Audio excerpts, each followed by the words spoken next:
everyone, welcome back. I'm T. And I'm Nessa. And together we are the Casual Fangirls. We're back today to reorient ourselves to Ant-Man and the other characters we anticipate seeing in the upcoming Ant-Man and the Wasp Quantumania movie, which is set to be released on February 17th. How are you feeling, Nessa, just in general? In general, I'm pretty good.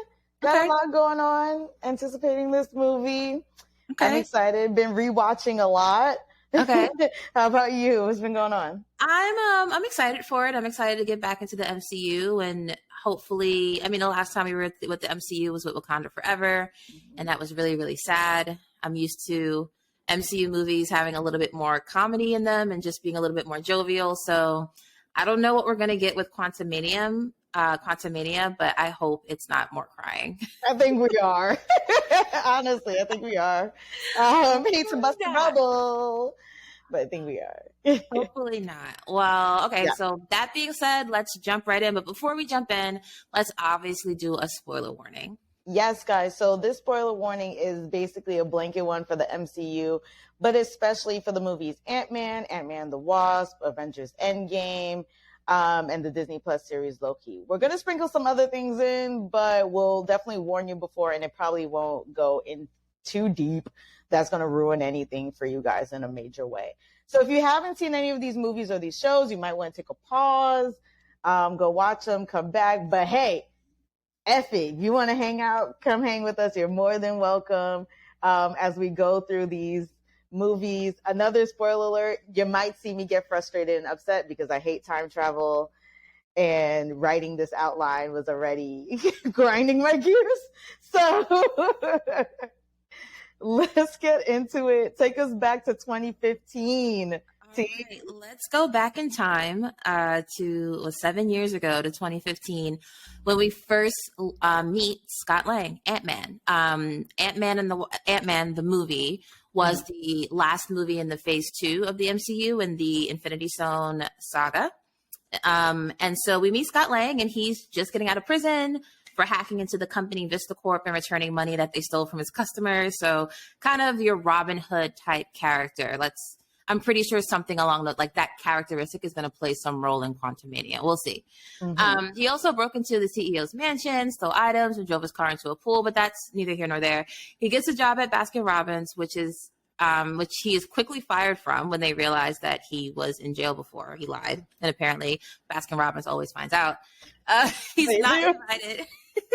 He's not invited to his own daughter's birthday party and is kicked out shortly after arriving. In desperate need of money, he turns to his former cellmate and best friend, Lise, and they decide to run a heist. Let's pause there. So our introduction to Ant-Man is he's kind of a quirky dude that is a good guy, but has had to resort to different areas of nonviolent crimes in order to make do. And so one of those things is that because of that past, his ex-wife and baby mama don't even want him near their daughter. Are you letting your ex-con husband fresh out of prison come to your daughter's birthday party? Listen, if he committed the crime that Scott did, I'd be okay with it. I'd be like, wait, these people was robbing folks, and he was just trying to restore the right order to things. So I would not have, it wasn't a violent crime. It wasn't drugs. It wasn't anything like that. Right. So to me, I felt like she's messed up for the, he shows up, first of all, not even invited. Right. And then when he shows up, you going to kick him out in front of your daughter? I thought that was wild. Absolutely not. I would have let my dude stay. I would have been my ex-dude stay. I would have been look, you didn't do anything. You broke the law. Right. But what you did, I feel was morally right. So I would let it rock. I blame the dude, her new dude. What was his name? I've heard Paxton. Paxton? Yeah. That it's his right. fault, obviously. But yeah, I think you're right. I would have let old dude come. My daughter went long enough without seeing her father. Why would I? 3 years. 3 years. Why would I keep her from him even longer? He should absolutely be there. I think she was wrong. And for that, I never liked her. So there's Boo. That. I know, right? I was not feeling her. Never liked her at all. So it turns out that Hank Pym, set up an elaborate scheme to lure Scott into stealing the Ant-Man suit. And after watching Lang in action, Pym decides that he's found his guy to help him with some mission that he has to do. So let's talk a little bit about what Scott / Ant-Man's powers are, since technically Hank was the old Ant-Man who retired a little bit, and now he's letting Scott take up his mantle. So Ant-Man, Scott Lang as an individual, he has a master's in electrical engineering, which of course he thought would mean that he could find any job he wants. Spoiler, you can't. Once you record. He knows some martial arts. He's an expert thief, and he can hack into things, which obviously comes into use, is extremely useful in any age, I think.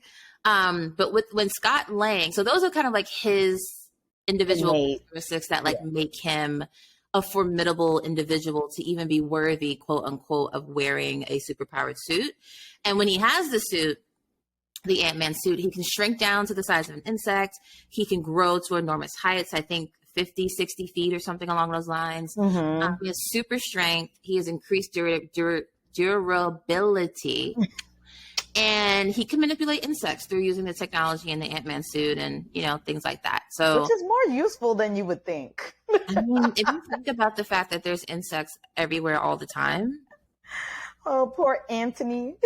Anthony Hopkins. Looking around looking for insects. Yeah, because they use them for surveillance, to build things, lift things. I was just like. Yeah, they use them for a lot.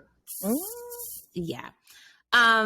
So getting back to the Ant-Man movie, yada, yada, yada, a bunch of other stuff happens, right? But since the creation of the Pym particles, S.H.I.E.L.D. and Starks have been trying to get their hands on the formula.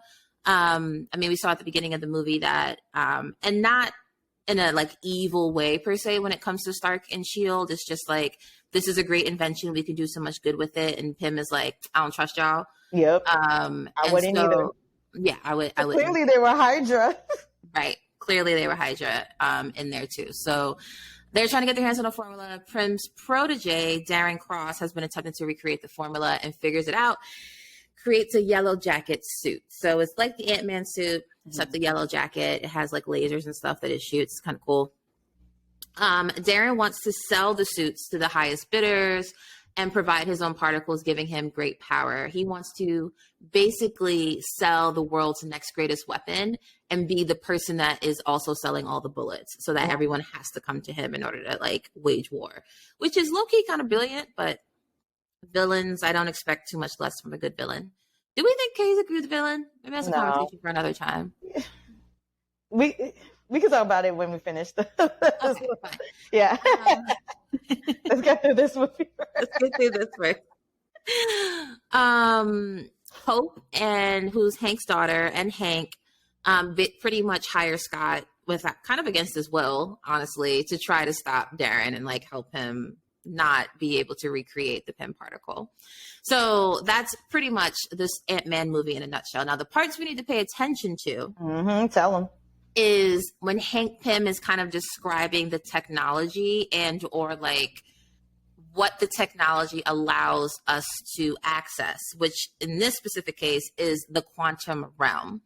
So Hank first describes the quantum realm as a reality where all concepts of time and space become irrelevant as you shrink for all eternity. Everything you know and love are gone forever. Now, I want to be clear that at this point in time, Hank, I don't think has actually ever went subatomic. So a lot of that is guesswork for him. But he is basing that off of the fact that his wife, Janet, in 1987, during a mission where they were trying to stop a missile that was headed for the U.S., I think during the Cuban Missile Crisis is where the setting that it took place. Janet had to shrink between the molecules in order to go into the actual missile to disarm it. So she went subatomic and was lost forever, basically. So obviously, never seen again, never heard from again. So obviously, Hank is the quantum realm is pure evil and it's much too much for us. And don't you ever go subatomic because you'll be lost forever, because that's what happened to his wife. Yeah. Scott does it anyway. Right. He kind of has to in order to stop Yellow Jacket. So he didn't do it just for fun. He did it for a reason and it worked. He was able to stop Yellow Jacket. And then we see that Yellow Jacket was kind of like sucked into somewhere. I'm guessing maybe into the quantum realm also. Wink, wink. We're going to come back to that. I got Um, theories. We're going to come back to that. That has theories. Great. And then, so Scott is able to kind of return from the quantum realm because within the thick of it, he hears his daughter's voice, and that kind of keeps him tethered to like the reality he's actually a part of. And then he has the thought of using one of the PIM particles to grow larger, and that works, and he's able to figure out his way back home. Yeah. So that's the first movie. And then, so we learn who Scott is, we learn who Ant-Man, the character, the abilities, the history behind it. We learn, that's when we first start hearing about the quantum realm, and then all that. And then we next see Scott Lang as Ant-Man in Civil War. He shows up on Team Cap, for those who don't want to sign the Accords, and he showcases his, well, what did Stark say? Like fantastic powers that no one knew about. Like, can anybody else grow?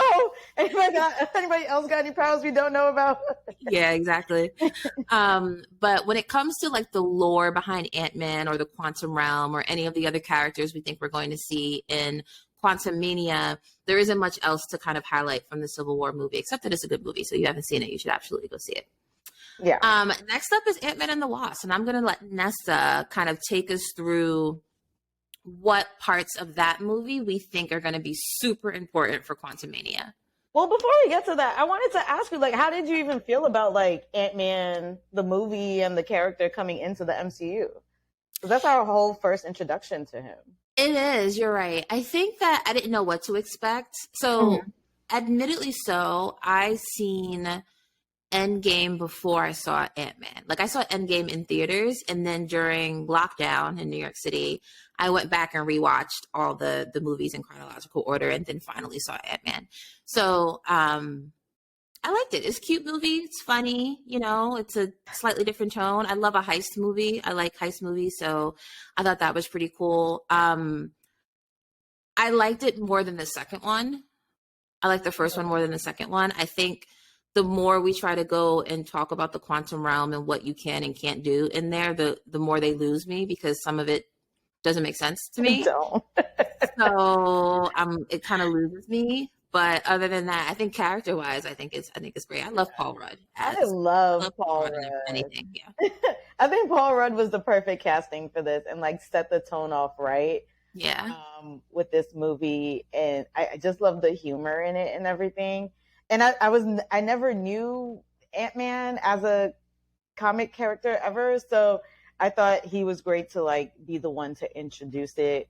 And it's so funny because like I've watched, when I first got into the MCU and stuff, like you, I've watched it all out of order at first. Mm-hmm. So I was just like, oh snap, this quantum realm thing is gonna be important. Like they really set out, they really plant the seeds. Yeah. And that's the brilliant thing about the MCU. They really plant the seeds early on, and then you get the flowers and the trees later. And you're just like, wow, that one thing this person said or did is important 10 movies down the line. And you're just like, how did we get here?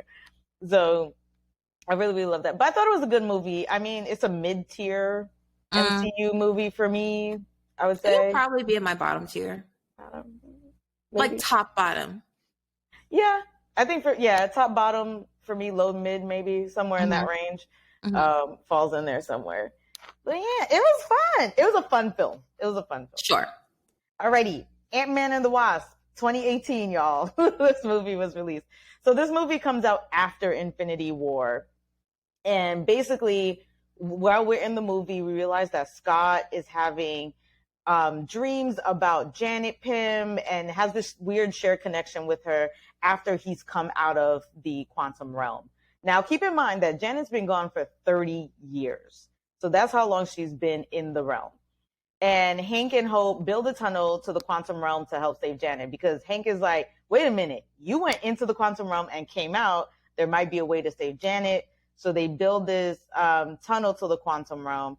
And they think that Janet put a message in Scott's head while he was in the quantum realm, right? They're like, she's trying to get back. We got to get her. Now, throughout the movie, we're going to yada yada some of this, throughout the movie, we do meet a character named Ghost, who's got this weird thing going on with her molecules splitting and coming back together and whatever. But we do meet Bill Foster. Mm-hmm. Now, this part I think may be important going forward. Bill Foster used to work with Hank while he was building the suit and everything like that. They had differences of opinions, went their separate ways. But Bill says this in one of his classes. It says, in an isolated system, particles coexist in a stable phase relationship. If the system is interfered with, that stability becomes chaos, unpredictable, dangerous, beautiful. Isolated completely, a quantum system would revert back to separate states of matter, each entangled with a distinct state of its environment. In other words, the object in question would be both in and out of phase with multiple parallel realities. Comments on this? Yes, go. So I like how, first of all, thank you for pointing this out. Nessa did way more of the research for this episode than I did. So let's give her props. She's like, yes, I did. So, on face value, when you're watching Ant-Man and the Wasp, this little monologue speech lecture can come off as if he's talking about his experience with Ghost, I think. Mm-hmm. But now, knowing what we know now with the trailers and stuff, he could be talking about actual universes or worlds. So I'm very interested in this. I would need more time to digest this to come up with. Yeah, that's why I wanted to highlight it, because I was just like, wait a minute. Yeah. All this talk about chaos and unpredictable and dangerous, we hear all this rhetoric throughout when, people are talking about the multiverse and the quantum realm and everything like that. So I was like, this could be important. This might come back and really tie in things for us. So I had the need to write it out and see it in front of me. So I was like, let me understand what's happening here. Okay, so one more time. In an isolated system, particles coexist in a stable phase relationship. If the system is interfered with, that instability becomes chaos. Unpredictable, dangerous, beautiful, isolated completely, a quantum system would revert back to separate states of matter, each entangled with a distinct state of its environment. In other words, the object in question would be both in and out of phase with multiple parallel realities. This feels like the sacred timeline branching. It does. It feels like, good job, girl. I've been trying. You did something here. Yeah, I like it. Let's keep going, and then yes, see if I want to revisit this at the end when my brain has had time to percolate around. Yes. All right. So instead of, they pretty much realized that instead of Janet putting a message into Scott's head, what she did was she placed an quote unquote antenna in Scott's head, right? And they can follow her voice to track her down. Now, this kind of feels like a callback to the first Ant-Man movie where Scott is paying attention to Cassie's voice in order to come back to his world. And we know Cassie's going to be in Quantumania, so ties, maybe. So Hank enters the quantum realm and appears to be losing his mind. He's having visions until Janet finds him and uses energy from her hands, fingertips, to save him and rescue him. And she says that spirit fingers. She uses her spirit fingers to heal him and says that she's evolved while she's been down in the quantum realm. Now, I thought this was important to also point out because can the quantum realm give you powers? Does it change you? What does this mean? I think that is clearly telling us that it can, which is interesting because she was walking around down there without her thing on, right? Yeah, with no suit. Okay, so this feels like something very similar to WandaVision, where Monica Rambeau went through the hex, and then she came out with powers or whatever. So maybe they're trying to set up that going through the quantum realm can either give you power or trigger a certain gene. Could it trigger an X gene? We can't afford the actual song. So. I like it. I love that. I love like that. I love that thought. We're gonna see. And now we know Cassie's going down there. Is Cassie gonna get powers? Yeah, why not? And then in a post-credit scene, the quantum tunnel is put into the back of Luis's van. Scott goes in to collect quantum healing particles for Ghost because Janet comes out, heals Ghost, yada, yada, whatever. So they're going back in there to get more healing particles.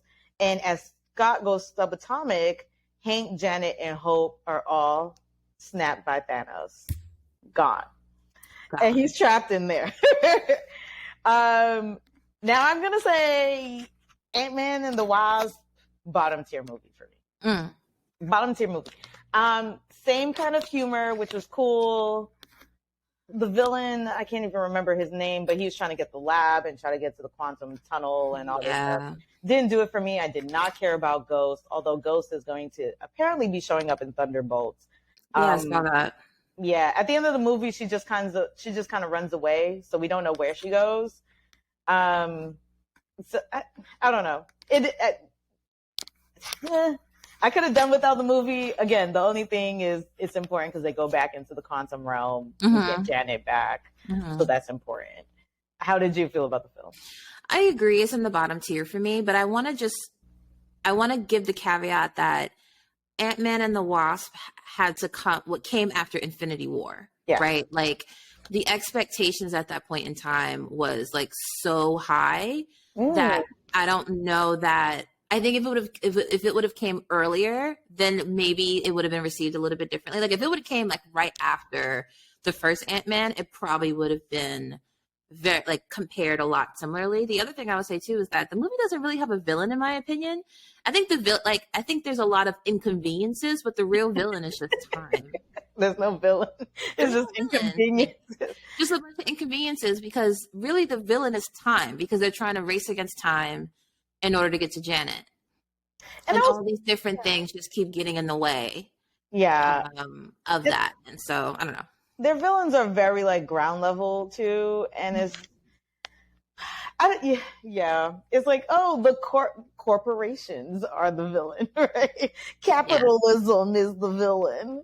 Yeah. Kind of and the other thing, too, is, like, with that movie, when it comes to, like, losing me with some of the science and some of the things you are just... No one can see a building popping out of nowhere in the middle of the street. Like if I walk down the street and there's an empty lot and the next day there's a building there and the day after that there's no building there, no one's saying anything. That makes no sense to me. We're in the world where we've seen the T'Chari come in. Everybody's like, man, screw it. That's a great point, actually. I'm mind my business. I don't want to deal with this no more. I don't want to be part of it. I don't want nobody taking me in for questioning. I saw nothing. That's a great point. That's a great point. If they was in New York City, I'd believe it a lot more. Because, New Yorkers mind their business. They really do. To the point where you have to actually say to us, if you see something, say something, because we won't say anything. At all. Our business. Yeah. It ain't our business. Nope.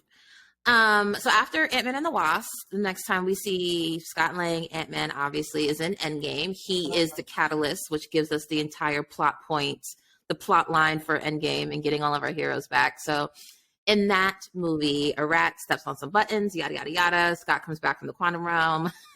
He realizes a bunch of people have been missing now for 5 years, and it's only been 5 hours for him. But luckily, Cassie, his daughter, did not get snapped away. But Hope and the whole Pym family did. And so Scott loves them and wants them back. And so he goes over to the Avengers compound and he's like, hey, we got to get these people back. I know I just came back, but it was only 5 hours for me. So that means time works differently in the quantum realm and maybe pretty unpredictable.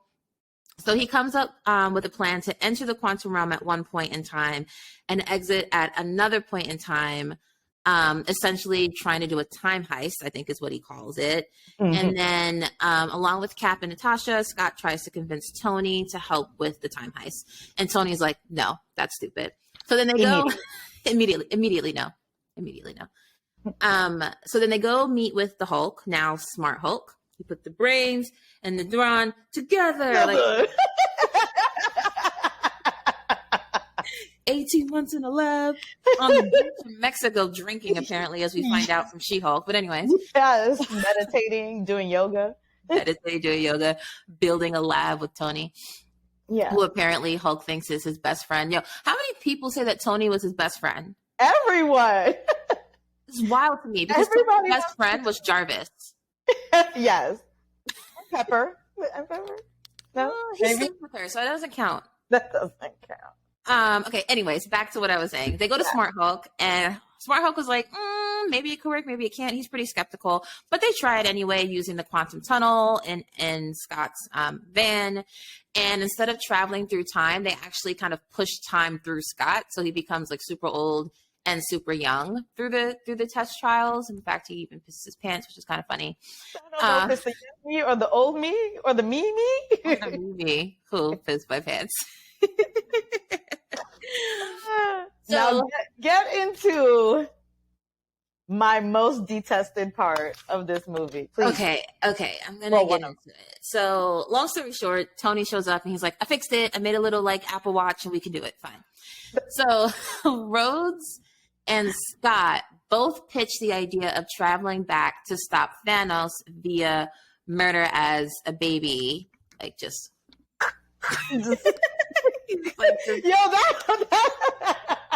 That performance was great. I was cracking up. Wait, tied the little imaginary rose. I'm like, oh my god.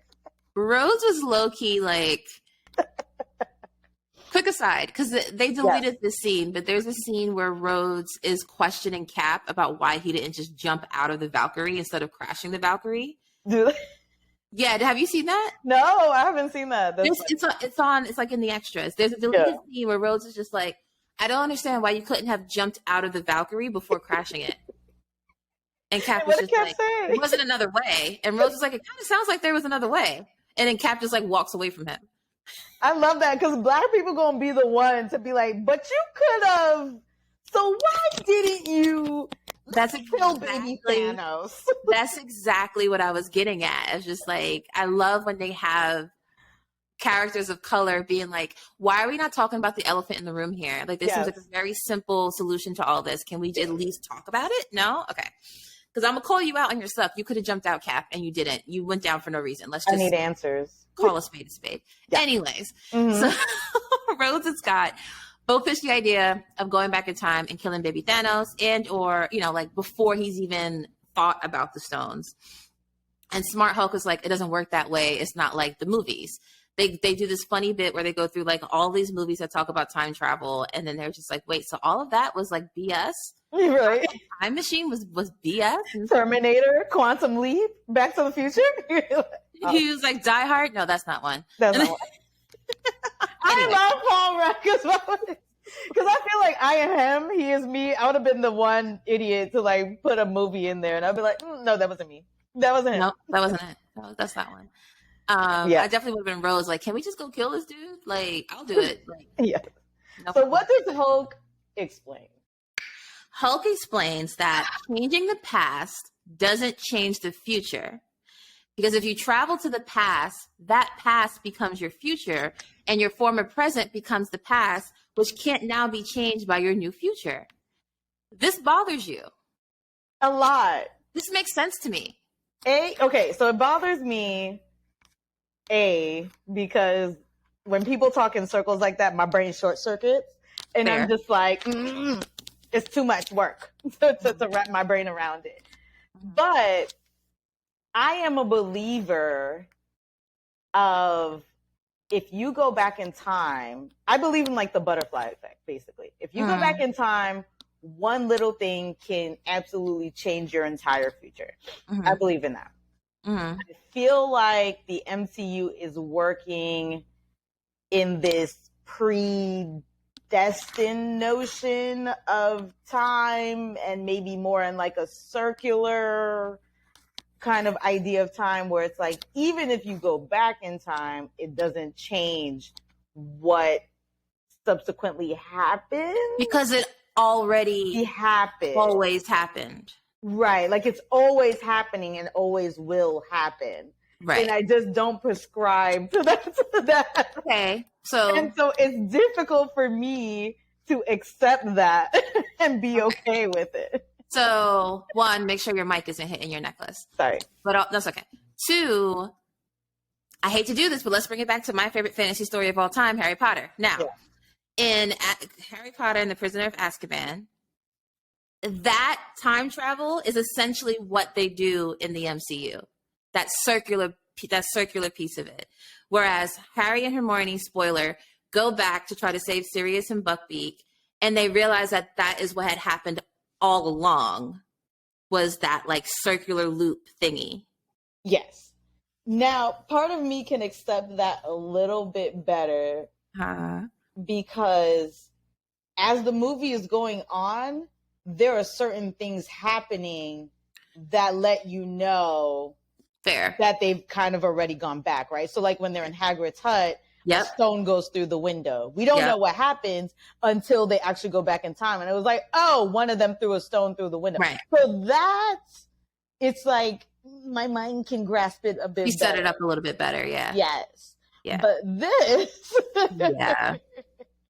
Yeah. So, and I don't want to spend too much time on this, but I agree that like there's something about the time heist and the explanation of it all where like even putting, and the reason I said is because here are the two, and we're going to keep going through this, but here are the two main things. One, they mess up the Tesseract, getting the Tesseract. So Loki gets a spinoff. I'll talk about that more in a second.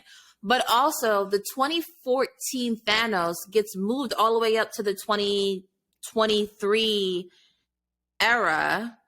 And so what happens to his timeline all the way back in 2014? He's got snapped away, but like he's still doing stuff in order for him to even get the stones, in order for it to kick everything else off. So it's like Thanos and Loki are missing in the sacred timeline.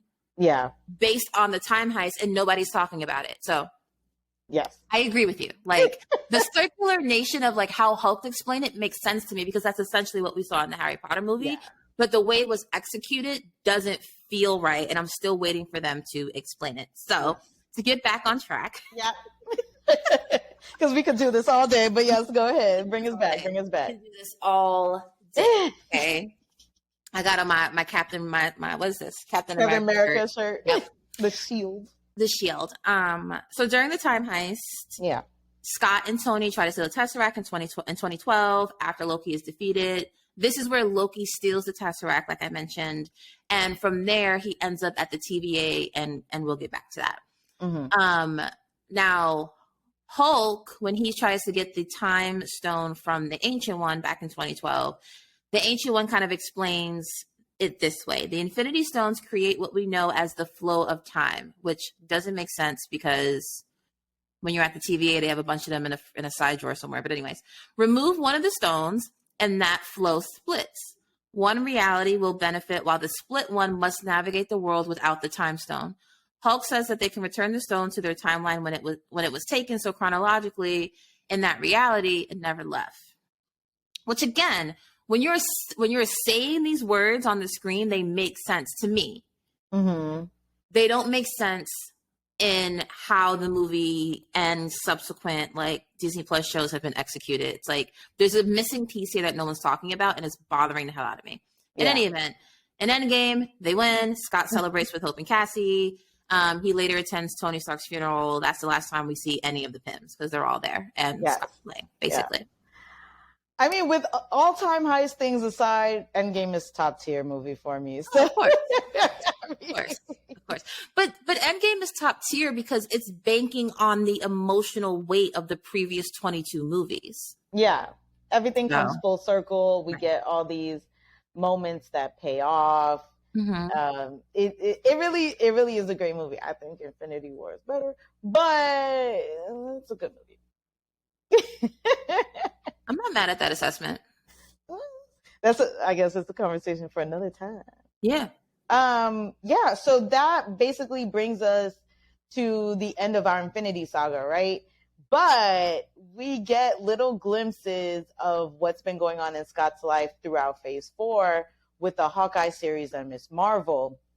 So in the Hawkeye series, Hawkeye goes to the theater and watches Rogers the musical, which we both agree absolutely we would buy tickets to go see that. I'm going open tonight. Open tonight. And the crazy thing is that Ant-Man's character is portrayed as being there for the Battle of New York and as being part of the original Avengers, when absolutely he was not. So that was a fun little, little egg that they put in there. And also we learned that Clint and Scott developed some sort of friendship where Scott is giving him Pym particles for his arrows. So I was just like, oh, wait a minute. Okay, this is interesting. So as I was watching the series, I was like, this is interesting. They developed like a little relationship. Because when you remember, like when Scott Lang comes into all of this, everybody's like, who are you? Why do we care? Mm-hmm. And now he's become such a big part of everything. Mm-hmm. So big that in Ms. Marvel at New Jersey's AvengerCon, which again, we would absolutely go to 100% and dress up. And so he's got a whole display there, and he's made appearances on podcasts doing interviews about his experiences with the Avengers. And now for your reading pleasure, they have released a memoir, a Scott Lang memoir. Look out for the little guy. Now, this is not just a movie prop. It's an actual book that you can buy on Amazon. T, are you going to order it? Are you getting it? I am going to order it. I think it ships September is the release date. I'm going to pre-order it. All right, I'm getting it too. Oh, yeah, absolutely. And I'm getting the hardcover. I'm going to get it. I feel like I have to get it. This is not the first prop to real life book that the MCU has released. They also have a Wakanda Files out, which I just recently learned. So I think I'm going to get that too. Oh, I want that. I think that sounds interesting. So interested in it. Yeah. And I got to ask you, whose other memoir would you read that is a superhero?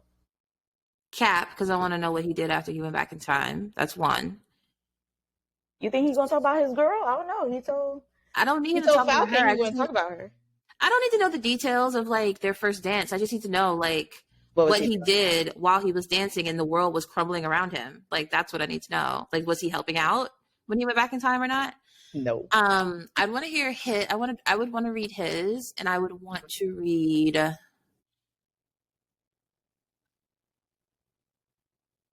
Hulk. I think how he put the brawn and the brains together. Yeah, or just his perception of what's happening around him. Mm. I feel like when there's drama happening with the other Avengers, Hulk is always like, what? Come on, guys, can we just stick together?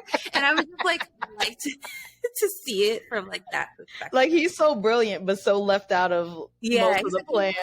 You lost another murder bot? What is That's so funny. So yeah, what about you? Me, I gotta go Peter Quill. Peter Quill, because I want to know about all his escapades throughout the galaxies and across the stars. I feel like he's had 1,000,001 adventures, and I'm curious to kind of get some insight about that. And I also think he's super funny, so I think it would be a fun read. I think if I want a little bit more of a serious empowerment Michelle Obama type of read, Storm. I need a Storm memoirs. I need to know how she came up. You, but yeah. Yeah, I said superheroes. Whoever you want. Yeah, just say superheroes. Superheroes, whoever you want. So for me, it gotta be Peter Quill and Storm. I think those would be two very interesting reads for very different reasons, and I'm here for it. I would not read Peter Quill's. I feel like it'd be all over the place. He doesn't strike me as someone who can tell a good story. Well, that's why you get a writer. I guess. Fine. Okay, fine. Who really writes their own books anymore? Excuse me. Aside from you. As someone who wrote a whole dissertation. Okay. Aside from you. Who's also has no interest in writing her own memoir because I wrote a dissertation. That's hard. Fair enough. Okay. I hear you, Dr. T. I got you, girl. Keep us going through phase 4. So phase 4, okay, so that's pretty much all we know about Ant-Man going into Quantumania for the most part, outside of the trailers, which we'll talk about in a second. Mm-hmm. But the other big character we see that a lot of us are familiar with is Kang. Mm-hmm. Insert, what's this thing Kofi? called? Insert a Kofi here. Is Kang, and we did see Kang in the Loki Disney Plus TV series. So, in the Loki series, Loki, as we said before, in Endgame, he stole the Tesseract from 2012 when the time heist goes wrong because Tony Stark didn't remember that he told Hulk to take the stairs. So he teleports to Mongolia. I actually didn't know it was Mongolia, where he's captured by the TVA, Time Variance Authority, and they reset the timeline somehow, right? We don't even see how they do that. So Miss Minutes, who's kind of like the TVA's like master secretary, the chief of staff, so to speak. So she explains there was a multiversal war between multiple timelines battling for supremacy that almost destroyed everything. Timekeepers emerged, combining all the timelines into one sacred timeline, restoring peace. They protect the sacred timeline, but sometimes people veer off track, and they're called variants. Stepping off the path creates a nexus event, which can branch off into madness, leading into a multiversal war. Variants get judged for stepping off the timeline, basically. Mm-hmm. So the way that we think, let's pause here and just talk about something. So when Loki is kind of going through this journey in the TVA, he learns about like the timeline that he was supposed to do, basically. Like he's supposed to die by Thanos and yada, yada, yada. And he makes a good point that the Avengers were running in and out of timelines during the time heist and nobody arrested them. Yep. So what's that about? Because we all had that question. We all had that question. Apparently he was told like, no. They did what they were supposed to do. Mm-hmm. They're the exception. And he's like, okay. This idea of it was always meant to be. Right. Like that was them going back in time was part of the sacred timeline. Like they wanted that to happen. But I wonder, this is a question for you, Nessa, for me, for anyone watching or listening. Do we think that this includes Cap's journey back in time to replace and return all the time stones? I mean, all the Infinity Stones, and then he just stays in the 50s with Peggy? I think this is the MCU's way of blah blah blah. Don't ask us questions. It always happened. It was always meant to happen. It's fine. It's fine. It's okay. I think that's their way of saying that. And that's their way of explaining it away without having to really go too deep into anything. I want to go deep into it. Like, what they're not about to do is blah, blah, blah that away. They're going to. They did. I don't think they're coming back to it. They did. It's a wrap. I don't think they're ever going to address it again.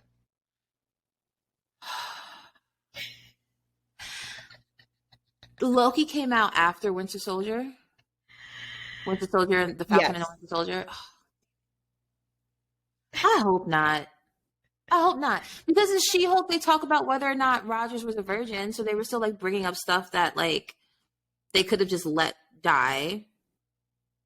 I don't think this is too big. I don't think they're coming back for it. That was a fun little, Rogers was out here smashing. But this, you got to explain a whole logic of thinking. This makes me so sad. Anyways. They're not coming back to it. Yeah. Sorry. Time passes differently in the TVA. Okay. Which is important. Which is important because the other time we heard that is in the quantum realm. So what is the connection or correlation or similarities between the TVA and the quantum realm? Being as that both of these entities are kind of outside of the sacred timeline or timelines in general, it looks like. And when I was going through this, I was like, is the TVA in the quantum realm? But then I had okay. So I was like, because time works differently. And when I believe Loki asks Mobius, like, how long have you been down here? And he's like, I don't know. Time works differently down here. Mm-hmm. So I was like, we keep hearing this going back and forth. So I'm like, is it possible that the TVA is actually in the quantum realm? That would be interesting. Or is it just outside of time? So here's the thing also, it's like when you get to the last episode of Loki, Mm-hmm. and we're about to talk about this when we go to the Citadel is also outside of the timelines, right? Mm-hmm. But the Citadel is not the TVA. No, it's in a different place. It's in a different place, outside of the timelines, outside of all the multiverses, just outside of everything. So the way that I would see this, if I could draw a chart, would be, if I had to take an educated guess, it'd be the Citadel, and then it'd be the TVA is like a little like spin-off, like office part of it. But then like all of the universes basically would be kind of like lined up underneath that. And the quantum realm would be one of the universes, in my opinion. Where time just works a little bit differently. Maybe. I don't know. Or maybe it's like the quantum realm is like underlying all the other universes. I don't know. It's a possibility because Janet mentions that this is a universe hidden under ours. So I don't know if she means that as like physically hidden under because we have to shrink so small to get here, or if it's like you were saying, like a layer, like its own multiverse universe under universe. This movie is gonna be the death of me. I promise you. This whole phases of this era of the MCU is going to be the multiverse saga. And the only thing that's going to keep me going is Jonathan Majors and watching him in action. We're gonna talk about. Okay, we're gonna get there. So the other thing I would say really quickly is that with the quantum realm, it's either, like I just said, the quantum realm is like its own universe that's just like separate from all the other universes, and it kind of like the way you get to it is that it's like it's underneath our universe. But then there's also this idea that just like there are multiple universes with like 616, 838, blah blah yada yada, does 616 have a different quantum realm than 838? Do each one have their own quantum realm? Oh my god.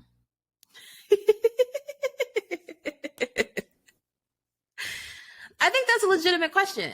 It is, because I think the answer is yes, and that makes some of my hairs go gray. All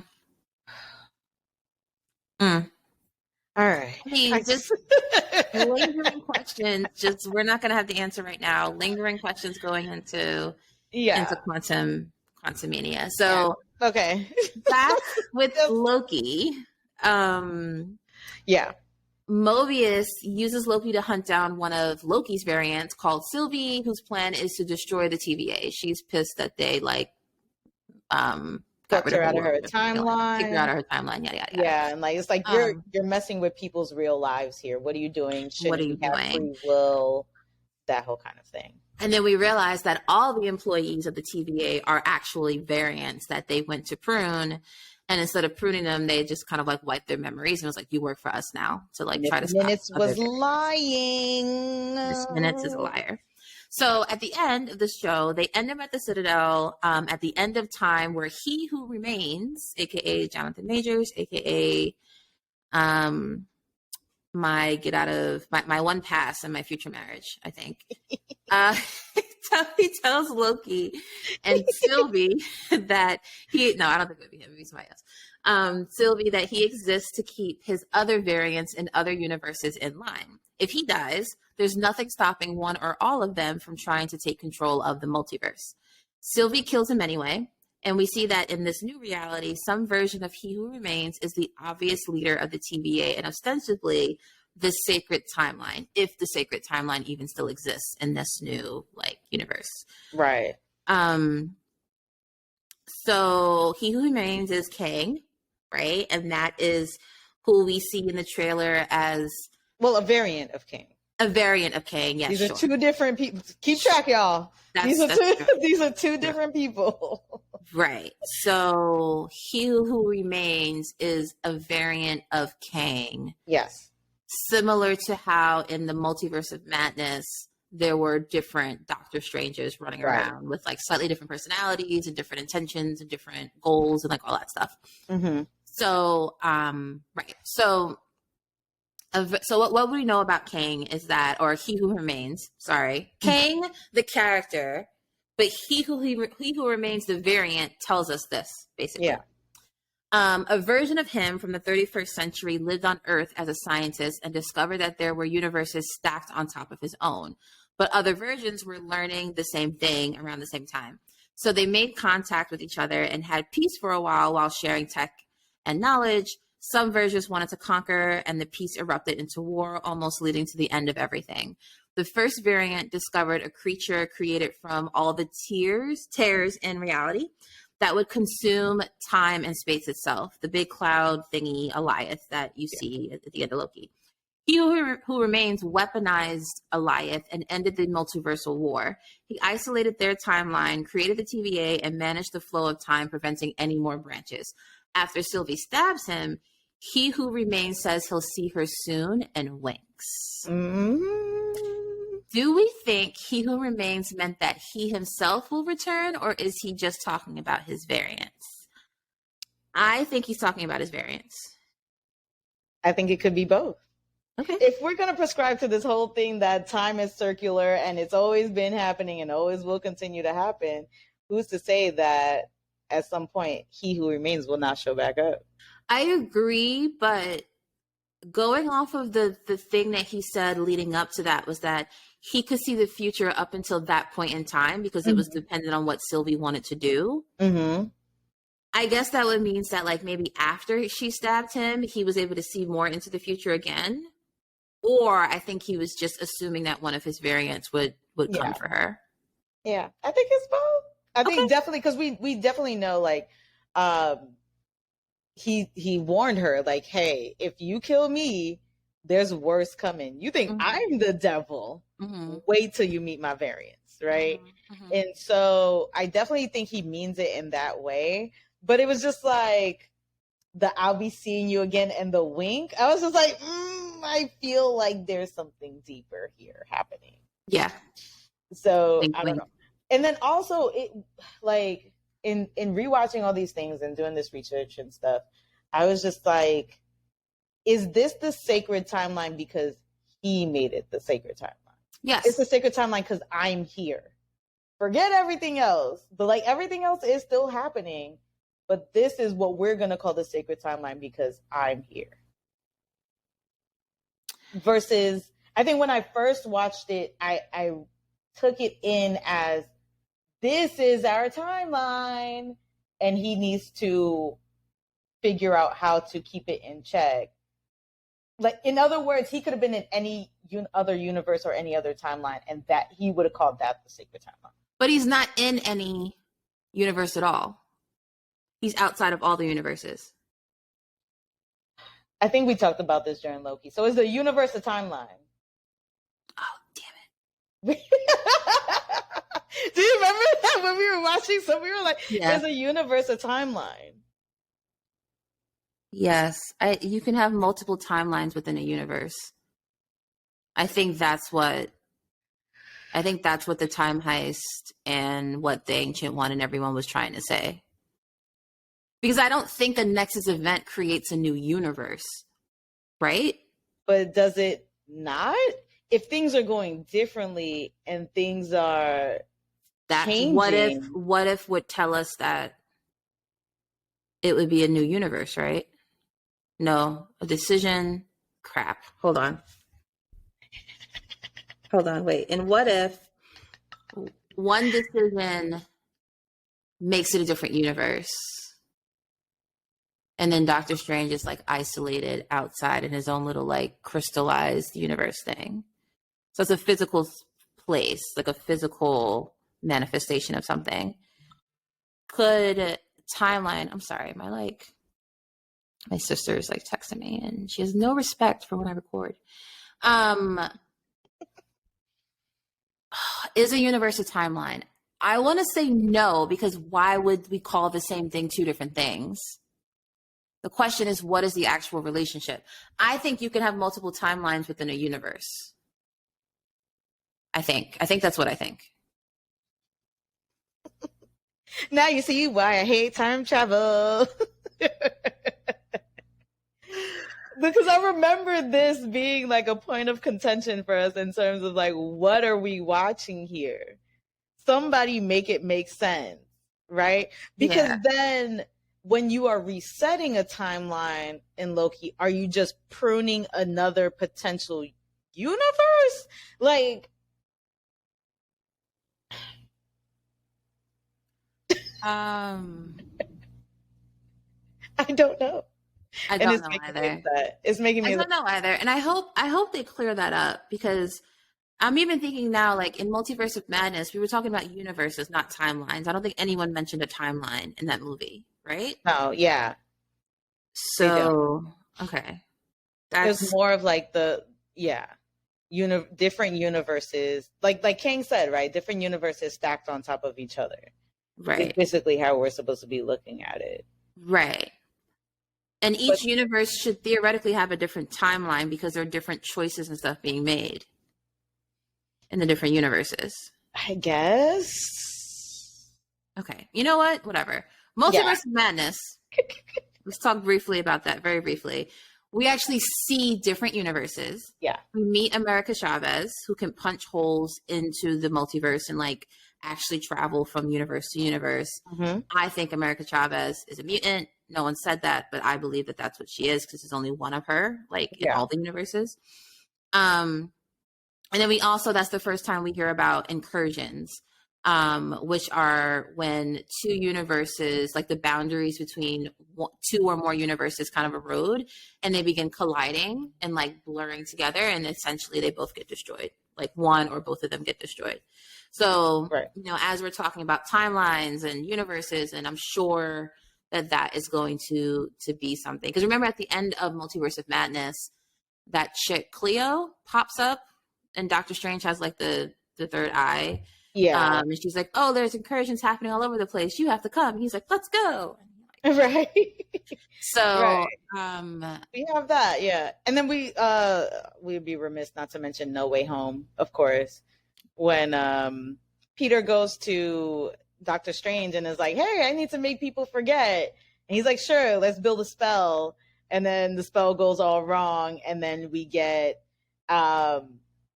villains from different universes coming into our 616 universe.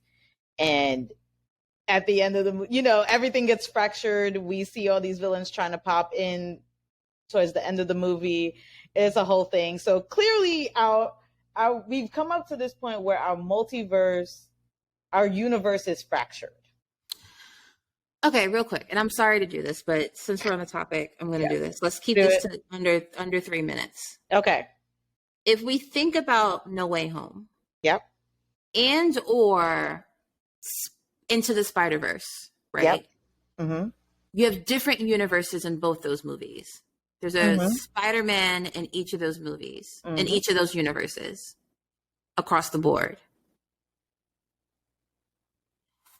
How do you think timelines work in that space? Meaning, because in almost all of it, Uncle Ben dies, if there's an Uncle Ben, right? Right. So when it comes to timeline, that's a point on the timeline that always happens. What did they call that in What If? Was it a fixed point? It's a fixed. Oh, I see what you're saying. It was in it might have been a fixed point. Like it was a Doctor Strange. So basically there's a point, there's an event that will always happen. And in order to like make the character become who the character is. Right. And so in the Doctor Strange What If, what's her name? Had to die. Gosh darn it, what's her name? Catherine, Camille, Karma. Man. Christine had to die. And it's like, no matter what Strange did and how he tried to go back in time, she always had to die one way or another. And the Ancient One said, this will always happen and has to always happen. In order for him to become who he is. Right. And there's nothing that he could do to change it. Right. And I guess that would be similarly with Spider-Man and Uncle Ben or Auntie, whoever, potentially. Right. Anyways, sorry, I took us off. I thought maybe like there'd be some insight in the like looking at one character across a multiple different universes to see if like the timeline thing fits in somewhere. But I don't understand it, the difference between a timeline and a universe. So. Right. Like you said, I'm hoping within this era of the MCU that they finally clarify like what it is when we're looking at a universe, a timeline, and even like dimensions. Like, you know what I mean? Make it make sense for us, as well as the quantum realm, you know, make it make sense for us. And I hope that they can clarify some things as we go along.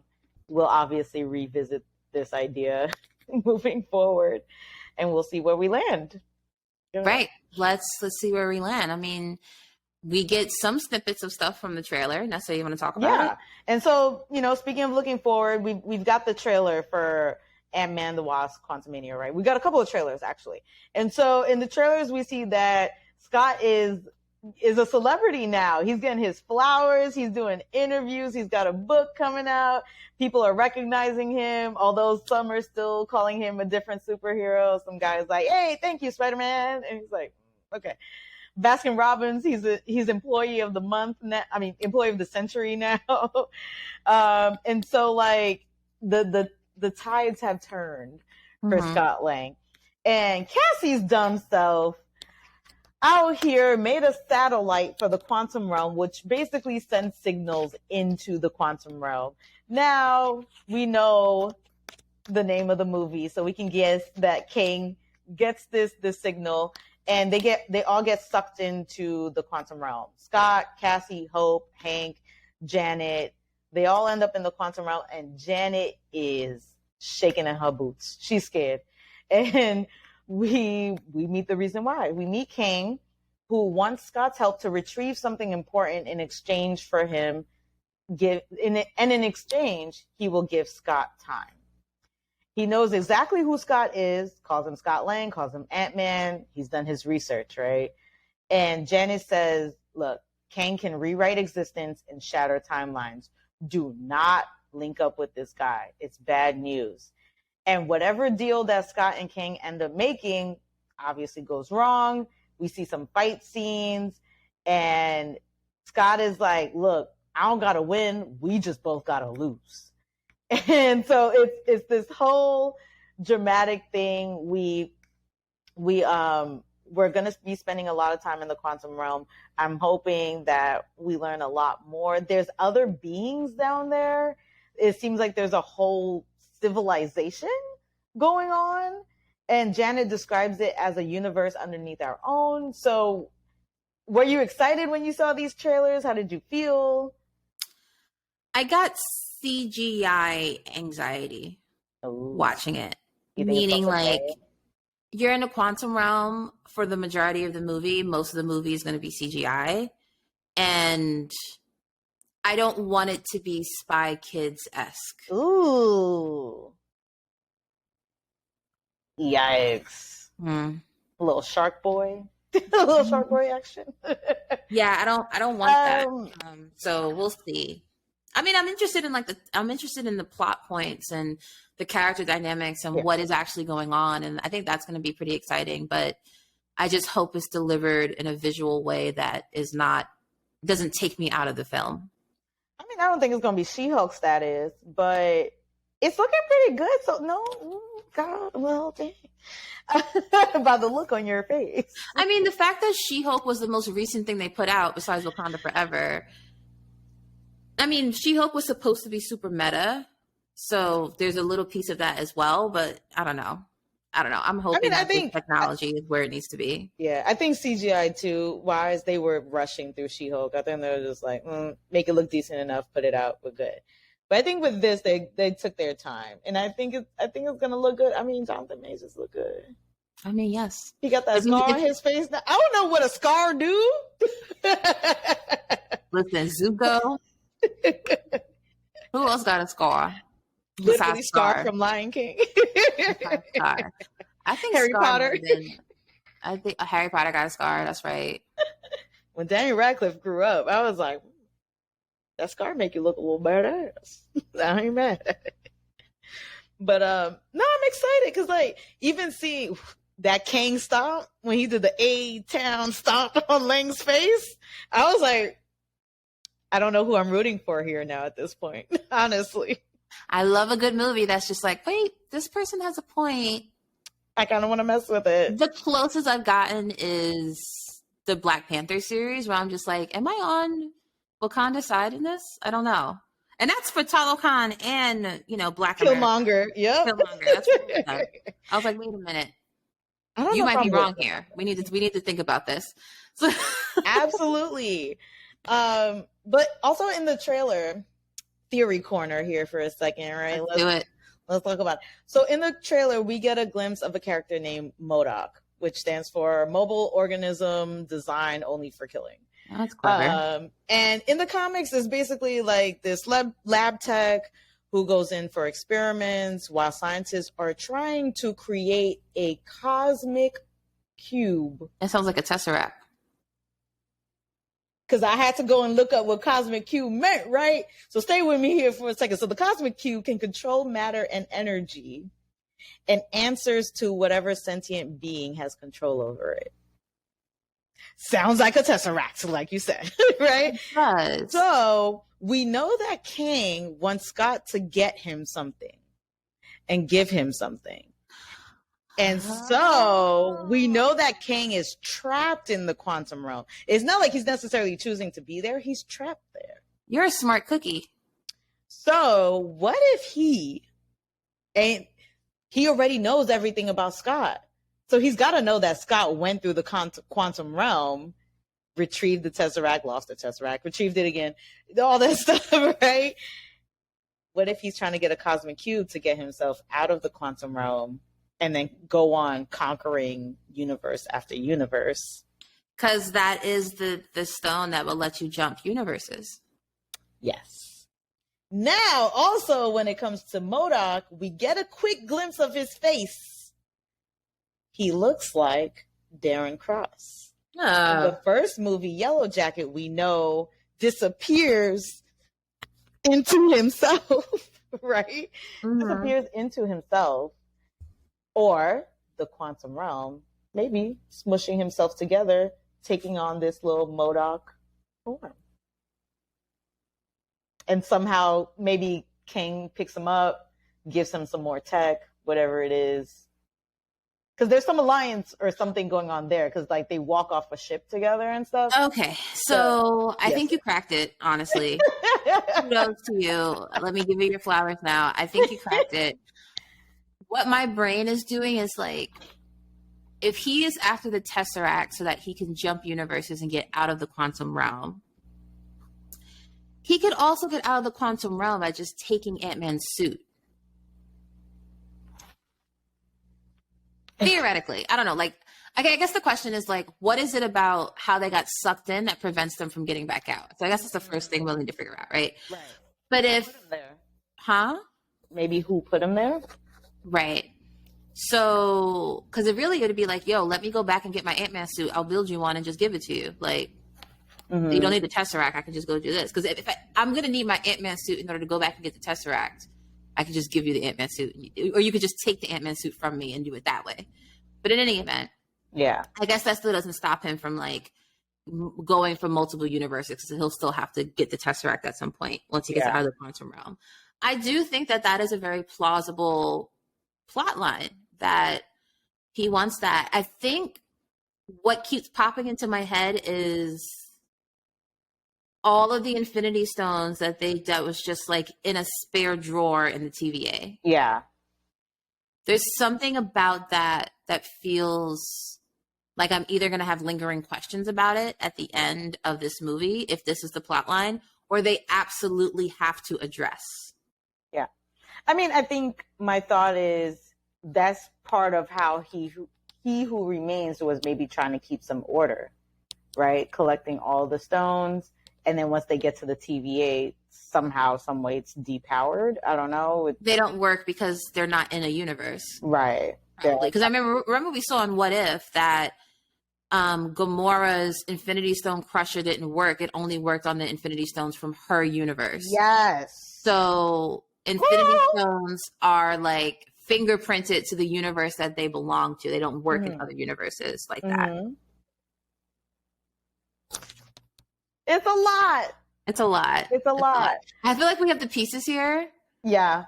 And we're on to something. We don't have the full fleshed out thing, but I think we're on to something here. Yeah. I like it. Which is fine, because I want the movie to surprise me anyway, so it's all good. Yeah. The other part I wanted to mention too is that in both trailers that we get, we hear Kang basically saying, hey, I can give you more time. You can get back the time you lost. Do you actually think, because we know trailers can lead us astray, do you actually think he's talking to Scott in that? Because I have theories that maybe he's talking to Janet. Maybe he's talking to Hank. He could be talking to Cassie. Cassie, the one that got us in this whole mess. So he could be talking to Cassie. No, I think Scott or Janet is the prime suspects here, or Darren. Potentially. I think who has the strongest like case for it? Janet, obviously. Yeah. She lost out on 30 years of her life. But the whole like give me more time thing. If anybody on the Pym side wanted more time, they can just go and get it like Cap did.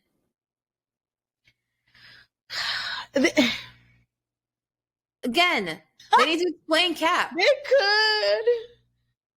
You got a point there. They could go back and get it like Cap did.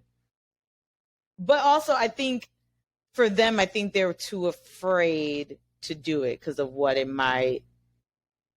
could potentially do, what it might lead to. Because the question is also, do they even know about Cap? Do they know that Cap didn't come back? I'm sure they do. No, because if everything keeps happening the way it's supposed to happen, then why would they know that Cap was missing? Why would Falcon didn't tell nobody. Bucky didn't tell nobody. Why would they tell anyone? So you think that Hank Pym just believes that Cap, is dead? No, I think, like we've been... I'm going with y'all theory here. I think Cap going back in time did not change any of the sequence of things that happened. Okay. So in their universe, Cap was always still there, always in Civil War, always the first Avenger, always all these things. Yeah. So nothing in their mind has changed about except now is what I'm saying. Like after the blip, after Cap goes back in time, Cap is missing. So you think they just said that Cap died? You think Hank Pym just believes that Cap just died when he knows that Cap came back?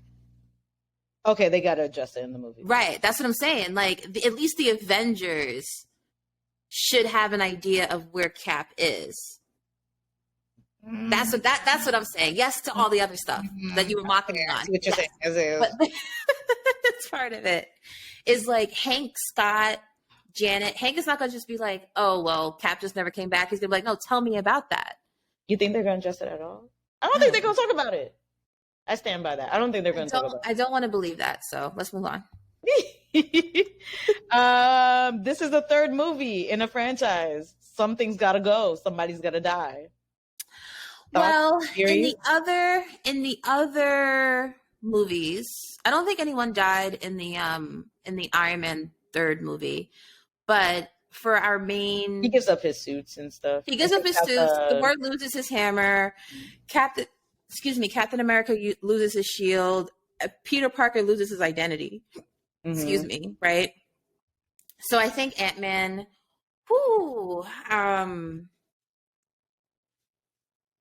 Maybe he'll lose, if he loses Hope, that would be sad. Maybe he loses They're not going to get rid of Cassie because they're building up this whole Young Avengers thing. Yeah, I don't think they're going to get rid of Cassie. Maybe he loses his mentor and it's Hank. That would make the most sense to me. I think that makes a lot of sense that Hank might die. I think Janet's up on the chopping block. Yeah, I mean, I feel like it would be rude to kill off Janet. You just brought her back. Especially after Aunt May. Right. Right. But I think killing off some of the characters that are played by older actors makes the most sense. So killing off Michael Douglas makes sense. I also think there might be a possibility that maybe one of them might get shipped off somewhere. maybe to a different universe, maybe to a different part of the quantum realm. Somebody gets lost and then they have to be found, Infinity Saga-esque. like they're gone, but they're not really gone, but we just got to get them back. I feel like the only person they would go through the lengths to get back is Cassie. Yeah, but I think I would be annoyed if that was the case. I don't care about Cassie enough for us to launch a whole adventure of trying to get her back. No, but it would give us an interesting like spin-off series of like America Chavez rounding up a bunch of kids to try to go find Cassie. I don't know. I guess. So we'll be on the lookout for that. We'll be on the lookout for what gets lost or who dies or what happens. But something major, because it no pun. Because clearly something's got to go down. What are your expectations? Do you have expectations? I think someone's going to die. Will this be the movie to change it all? You mean for the multiverse saga? Mm-hmm. I think this is going to be a pivotal. What's the word I'm looking for? My brain is not working today. It's going to be important. So I do think that, because I mean, we see Kang, and I think that the expectation that he is going to be the big bad for at least a lot of the multiverse saga. I mean, I think people are expecting him to be the Thanos. Yeah. But I think there's also a possibility that he may be more of a Loki. And that Loki was a villain in a bunch of the stuff too, but he wasn't like the big bad. So you think there's a bigger bad out there? I think there's a possibility, only because the way we didn't really see Thanos until like the very end of the saga. And in terms of like spending time with him. We don't spend any time with him on screen really until Guardians, but that wasn't really his movie. And then, toward Infinity War and Endgame. And if that is the formula they're using for this, we've already seen a lot of Kang, in my opinion, to think that maybe he's not the super big bad. I'm fine if he is a super big bad, but I'm just saying I wouldn't put it past the MCU because he's also kind of gray. Like there are also good Kangs and bad Kangs. So do you think the big bad is going to be a different variant of Kang, or you just think it's someone else altogether? I think it might be someone else altogether. I think there's a possibility it could be someone else altogether. Nah, I think King is it. I think this is. I think it's him. Okay. Because we got Kang Dynasty coming, so it's got to be him. No, it doesn't. Okay, because Kang Dynasty is in Phase 5, right? I think so. We're assuming 3 phases. We are in Phase 5 now. Right. I guess the question is, do we assume that the multiverse saga will be 3 phases like the Infinity Saga? And if so, where does this Kang Dynasty movie take place within that? I think that would... Are you saying it's too early on? I'm saying it's possibly too early on. Maybe. I don't know. I'm just saying that I wouldn't put it past them to pull an okie doke and be like, just kidding. Kang's actually a good guy for this story. And now we have a bigger bad. Like, who's the huge big bad for the X-Men? Apocalypse or something like that? Like, nah, they're not doing Apocalypse. Okay, we might get a Victor Von Doom. I don't know much about him, but Fantasy Four pops up. He's also related to Fantastic Four, so that's a possibility. I don't think we're gonna see Doom in the movie, but I think they might allude to him. That's my prediction. I think they might allude to him, and in that way, they can kind of potentially set up the Fantastic Four moving on. But that's interesting. I hear you, girl. I don't agree, but I hear you. That's fair. That's fair. Do you think we're going to get Loki in the movie? It would be amazing if we did, but I don't know. I don't think so. If they're going to spend the majority of the time in the quantum realm, probably not. I'm gonna opt out of. We're not gonna get. I'm gonna say we don't get Loki because I was expecting Loki in Multiverse of Madness and was highly upset when we didn't It get would it. have made more sense there. I think it's possible we get a variant that we've seen already, like a Mobius or something. But I don't know if we'd get. I don't know if we get Loki. What would be interesting is like if at the end of the movie they put a trailer for Loki season 2. Oh, I wouldn't put it past them. They're Do already- it. Yeah. Do it. Kevin Feige, do it. I hope y'all did it already. I'm going to purchase my movie tickets right when we're done recording. I meant to do it before and I got distracted. So I will be seeing it. Nice. Any last minute thoughts that you want to throw in there about any of the movies we've watched, the trailer? No, I'm just give me Kang so I can figure out what's going on. That's all. Yeah. We have questions and we need answers, and we are hoping that we can get the answers that No Way Home and Multiverse of Madness did not give us. Prayfully. We'll see how that goes. But then that'll be all for us, guys. So thank you for joining us once again, as always. And make sure you guys follow, like, subscribe, do all of the things. We are Casual Fangirls _ on Instagram, TikTok, and we are also on YouTube. So make sure you guys check in, tune in. Let us know what you guys think. Are you guys ready for Quantumania? Are you anticipating it? Do you have high hopes? Do you have low hopes? No hopes? Do you think somebody's going to die? Who's it going to be? What are your thoughts on the universe versus the timelines versus dimensions? Do y'all understand what's going on? Teach us. Tell us. Help Please. us. Please. Help me. Help me, please. Okay, because we are lost in the sauce trying to figure it out, trying to piece it together, like literally, as y'all saw. Yeah. So make sure you guys stay tuned in. We're definitely going to come back and review Quantumania and give all of our thoughts and maybe even more confusion. So with that being said, I am Nessa. And I'm T. And together we are the Casual Fangirls. We will see you guys very soon. Take care. Bye.